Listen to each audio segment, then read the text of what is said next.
Hello student, welcome to Manifested e-learning platform. My name is Wilson Andove and I'm your literature teacher. We are discussing written literature. And I said before you begin reading the set books, you must understand some basic terminologies which are used in written literature, essentially the set books. And that's why for the last 2 lessons, we have been discussing literary terms. And today, it will be a continuation of the previous lesson. So this written literature.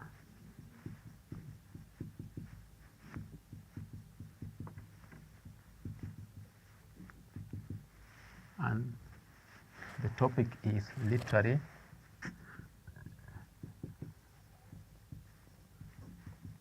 terms. As I've said before, literary terms just means the specific terminologies or words which are used in written literature. You should be able to understand these words for you to appreciate the set books that you're going to read. Now, in the previous lesson, we discussed an important concept we call characters and characterization. For you, student, you must understand who a character is. And we said a character is anybody, any person, or even an animal that has a role in a piece of literature. We talked about the types of characters like a protagonist, an antagonist, a villain, minor character, and major characters. Now today, we want to pick up from there and talk about conflict. For a story to move forward, we must have a disagreement or a conflict.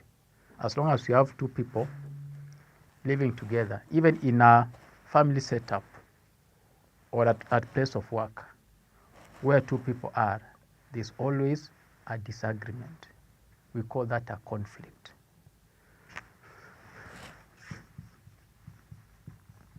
Conflict. So, in a story, for it to move forward, we must have a disagreement. That means views which are opposing. So, we call that a conflict. We can define this as a disagreement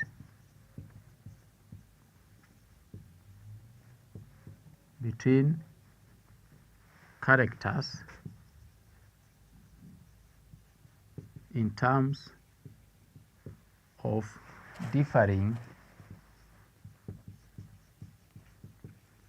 viewpoints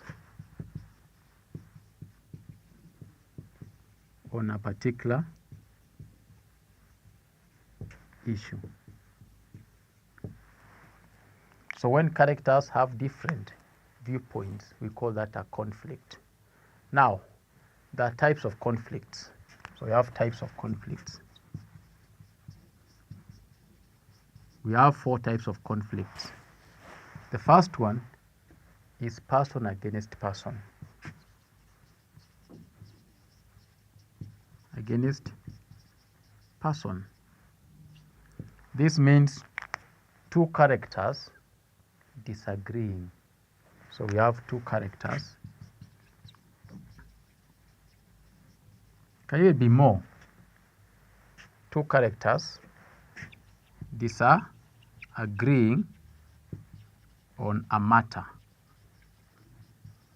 That is called person against person. As long as 2 characters or even more characters do not agree on an issue, that's called person against person. Number 2, person against self. Person against self. Now it sounds a bit contradictory. Against self. Actually, in this case, it means as a character, you have many opinions that are disturbing you. For example, you want to make a choice, but you have 2 options in life. You have 2 options. Then making that choice becomes a problem. Should you go with option A or option B? That's a conflict, a person against self. It means different thoughts. Different thoughts and choosing the right decision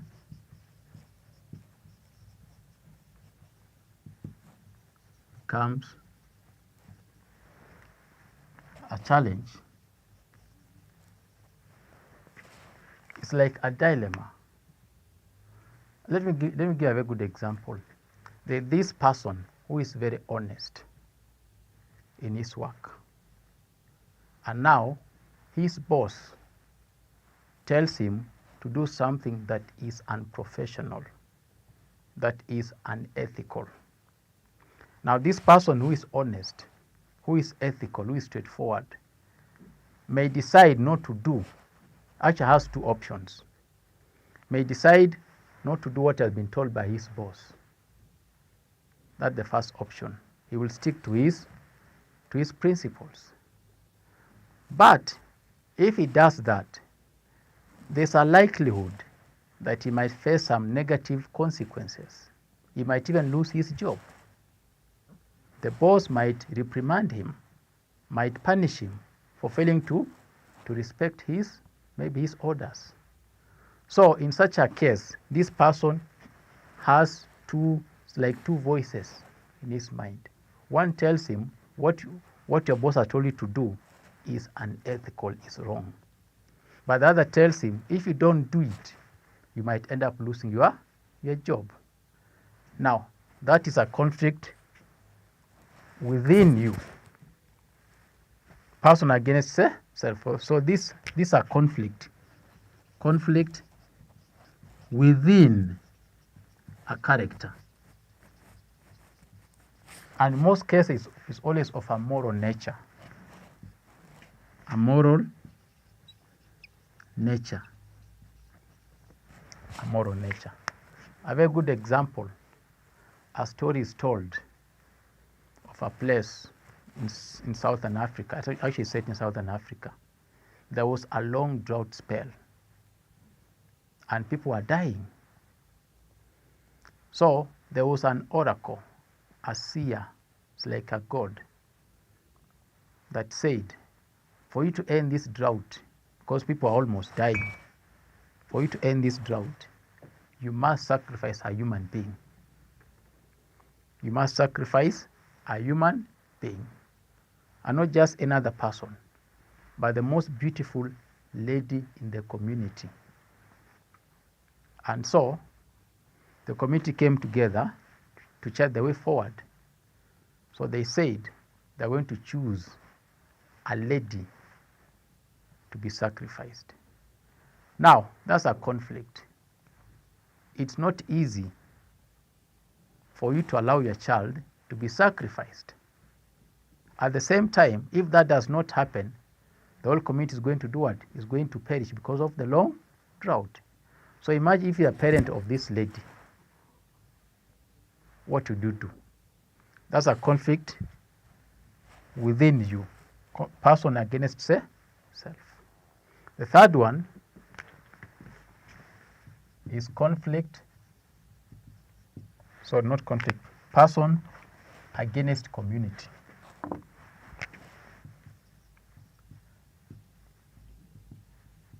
Person against community. In this case, here is a character and here is the community. The character wants to do something, yet this thing is against the community's expectations or rules or conventions. So that's a conflict. I give a very good, for example, the issue of female genital mutilation. Yes, a person who is fighting against that is called a gender activist. But the community is still so much into that cultural practice. So this person finds himself or herself in conflict with the community. Whereas he wants to eradicate FGM, female genital mutilation, the community is against that. So you find there's going to be a conflict between person and the community. So in this case, a character differs with the opinion and principles, opinion and values. Let me say opinion, values, and cultural norms of a community. So that's person against community. And lastly is person against nature. Against nature. Now we have forces of nature. So you may find a character. For something like floods, that's nature. Okay. So we may find a character who is trying to overcome forces of nature, things like floods, anything that you think is beyond your control. That's nature. So a character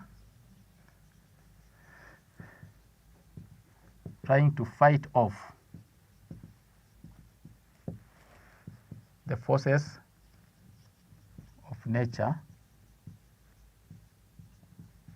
such as the effects of drought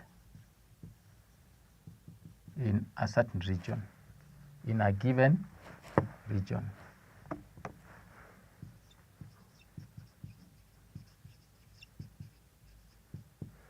So this is person against nature. So student, there are 4 types of conflicts. Number 1, I've said person against person. That means person against another person, another character. Person, in this case, person means character against self. Then there's person against community. Then person against nature. When you try to fight those forces of nature that maybe are working against your downfall. So that's conflict. Now we're going to look at another concept now we call plot.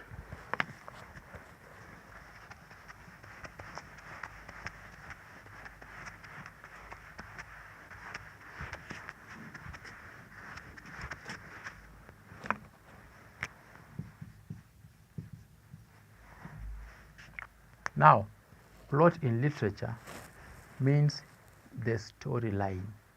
It means the flow of events, the flow of events or actions from the beginning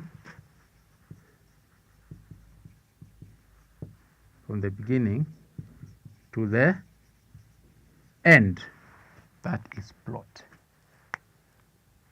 The flow of event. When a story begins, can you trace, can you follow the major events or actions in that story from the beginning up to the end? That is plot. Now, plot takes some stages.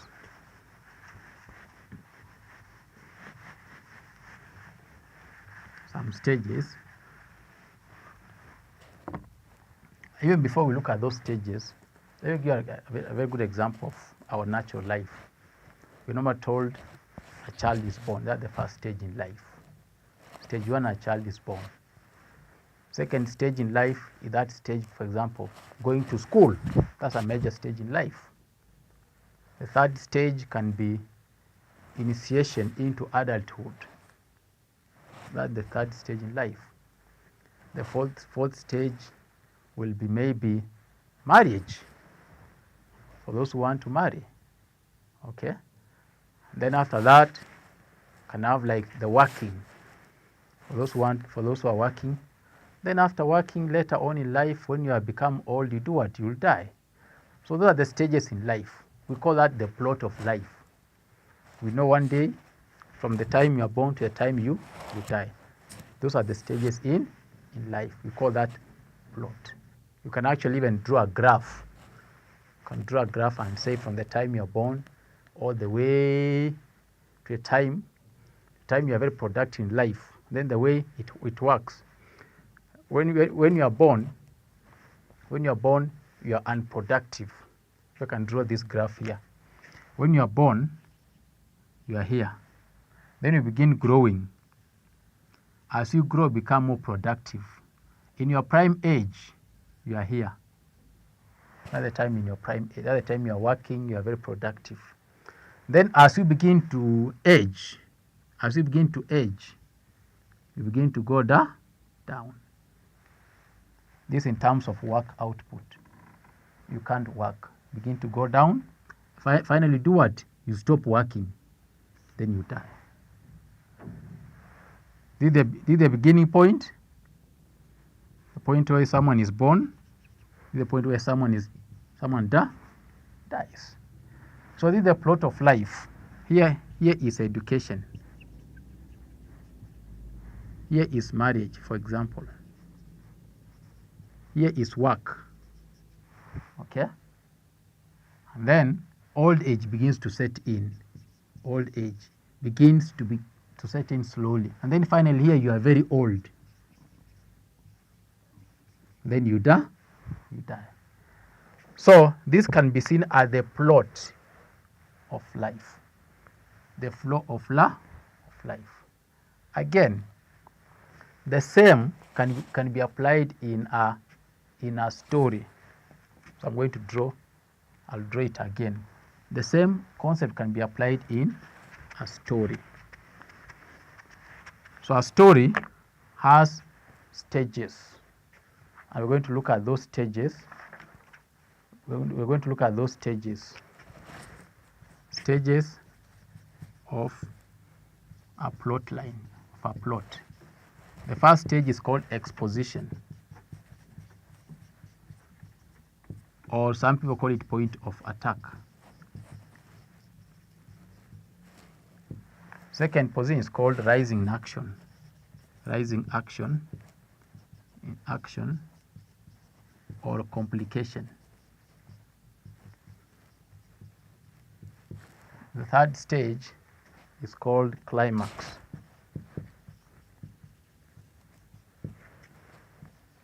Then the fourth stage is called falling action.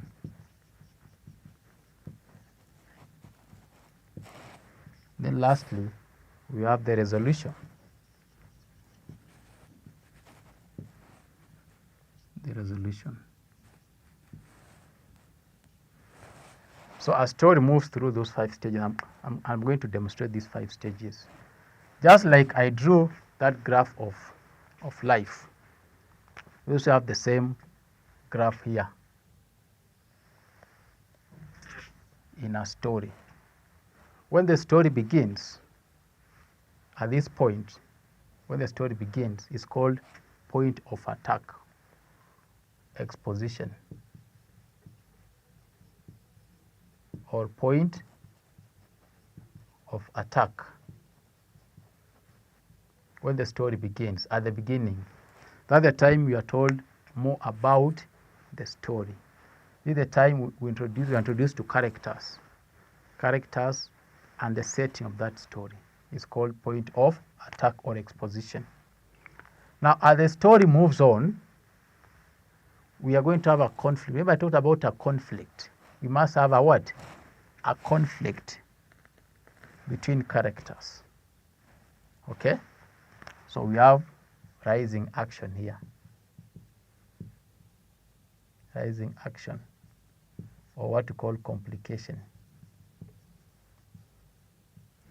We must have a conflict between characters for it to move forward. Now this conflict will continue building, will continue mounting. So at this point, mounting in action. I mean, the conflict will keep on growing, okay? It's building. Conflict is building, is growing. Conflict is growing. Up to a point whereby it reaches what we call a climax. Climax. It will build to a point, a climax. Now this is the highest point. And after the climax, things now have to be resolved, what called falling action. Now things have to be resolved. At this point, someone has to make a decision. Once things have to be resolved slowly, then you have a resolution here finally, and the story ends. Resolution. Now let me give an example. For example, in a story where you have a child who is kidnapped. That's the story. Child is kidnapped. When the story begins, we are told there's a child who has been kidnapped. Who has been kidnapped. Who has been abducted. Now, parents will begin looking for this child. People begin taking action, now rising action, okay? Begin looking for this child. They will do investigation and maybe find that this child is somewhere, has been held somewhere by some people, by the abductors, kidnappers. They might even communicate with the abductors. They're called kidnappers. Kidnappers or abductors. Even the police might be brought in, can bring the police, and they begin talking to the abductors. At the time you're having rising action. Okay? It will continue mounting, building. Then now the police will decide to go and look for the kidnappers. Go and hunt them down physically. They'll go for them.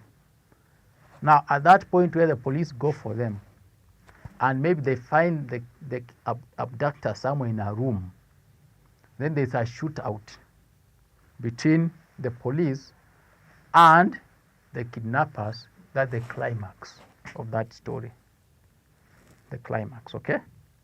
After that, now, the police, assuming that they killed the kidnappers, that's the falling action. Once the kidnappers have been arrested or killed, now things will cool down. Remember, at this time, action was building. There was a lot of suspense. In fact, at this point, suspense.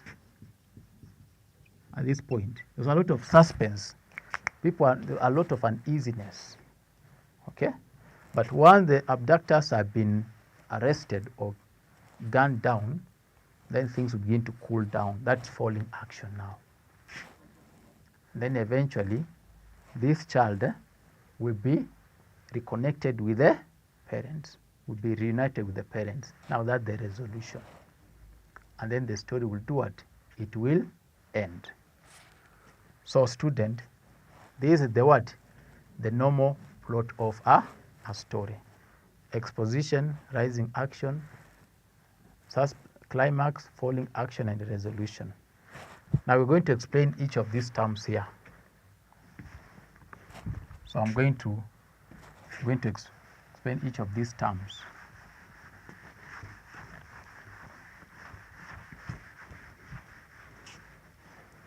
So point of attack. Number one, said exposition. So point of attack.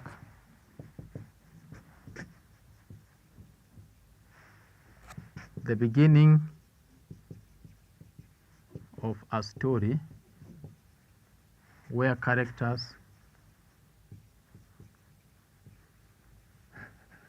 are introduced and their relationships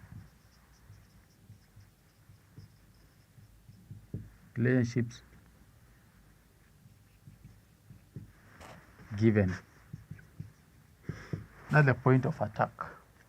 Then number two, we said rising action. Rising in action or complication.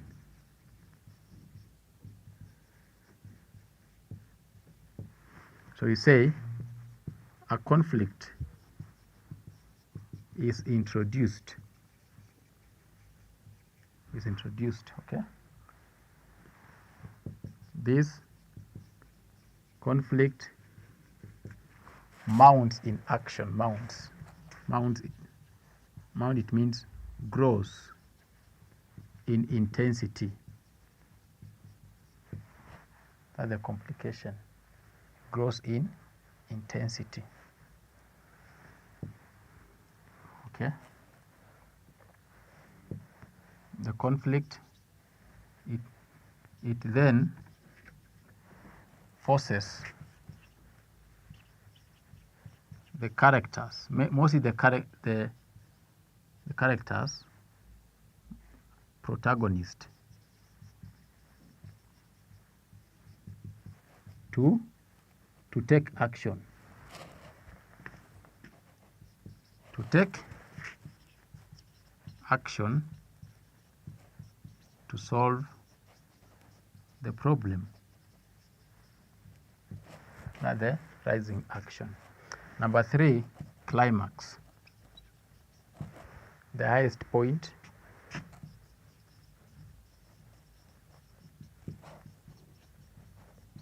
of a problem, of a conflict, where a decision has to be made.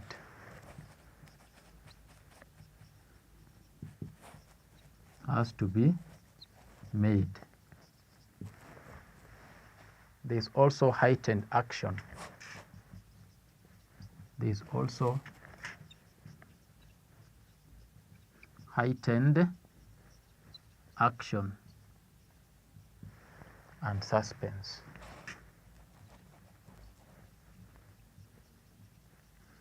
So that is the climax, and a decision has to be made. And a decision must be made. Must be made.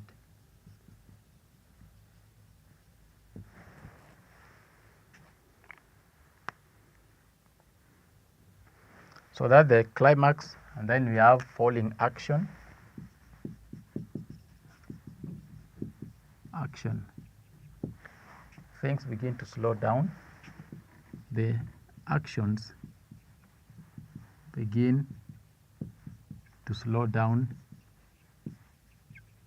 following the decision made at the climax. Then lastly, resolution.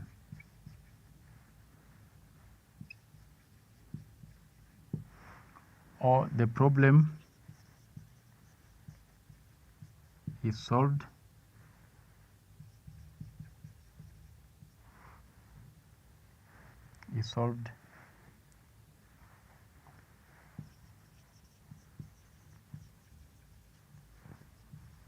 are either happy with it or not. So that's the resolution. So students, these are the stages that a story will go through. In fact, this applies most in drama. When we're doing drama, you'll see what I'm talking about. It applies mostly in drama. The next literary term that we need to look at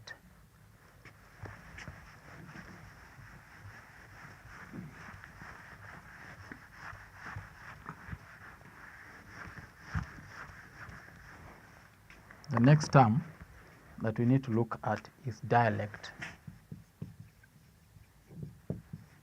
Now, dialect is a simple term that means that your background affects your language. For example, you have had those people from Asia, the way they speak English is not the same way we Kenyans speak English. It's not the same way the Ugandans speak English. It's not the same way the Americans speak English. We call that dialect. It means your region, your background affects how you speak that language. Even here in Kenya, people from Western Kenya speak same English, but there are some different pronunciations. people from Nyanza, Kenya, Central Kenya, Coastal Kenya, Eastern Kenya, Rift Valley, all of us speak English, but our background affects how we pronounce words. We call that dialect. So, the way we pronounce or speak a language depending or having been affected by our areas, places of origin, places of origin. We call that dialect. I want to look at one last style, actually just two. There is flashback and foreshadow. Just two more style. Flashback. Now, the word flashback, as it suggests, flashback. You are looking back. Flash, like a camera. Flash back. So in this case, in a story, you'll find the narrator will bring in past events. Past events. For example, we find a character who is now working, has a family, and then the writer brings back this character's life when he was in primary school, or when he was in high school. Now that's a flashback. When you interrupt the flow of the story to bring in a past event that is of consequence to the present event, that is flashback. When the writer of a story interrupts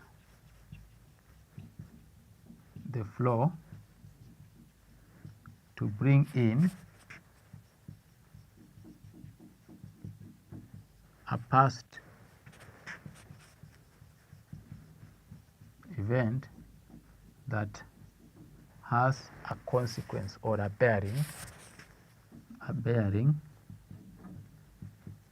on the present event. That is a flashback. And lastly, the opposite of flashback, you call it a foreshadow. And I'm going to write here.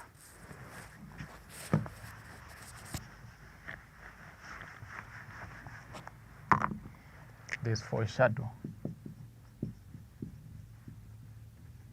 Foreshadowing or foreshadow.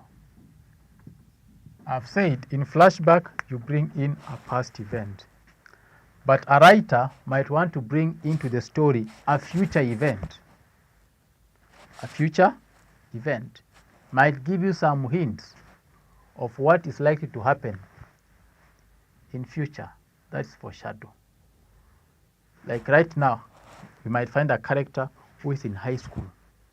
Then the writer gives you some hints of this character's life after high school.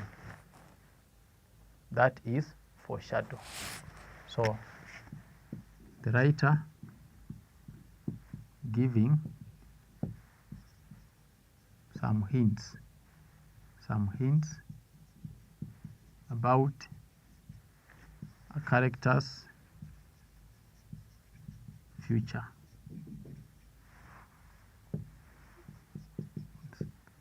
It's like a prophecy. It's like a prophecy. We call that a foreshadow. So student, before we end the lesson, I want to give a recap of what you have learned today. We began by looking at conflict. We said that conflict is actually a disagreement can either be between characters And there are 4 types of conflicts. There is person against person. That means characters disagreeing. There is person against self, whereby you have many voices in your mind that are not agreeing. And then there is person against community, whereby a character disagrees with the views held by a community. Then lastly, there is person against nature, whereby a character is fighting forces of nature. We went further and looked at now the plot, and we said a story moves in 5 stages. The first stage is what we call exposition, or the point of attack. That's the beginning of a story. Then after that, we have a conflict that will arise, what we call rising in action or complication. That conflict will continue mounting, building to a point where we have the climax. That's the time a character has to make a decision. Then after the climax, now things will have to slow down. Then a character will finally, we shall have now the final decision being made here, what we call the resolution. Then we have also talked about dialect, flashback, and finally foreshadowing. So student, up to that point, we shall end today's lesson. Until next time, be blessed. Thank you.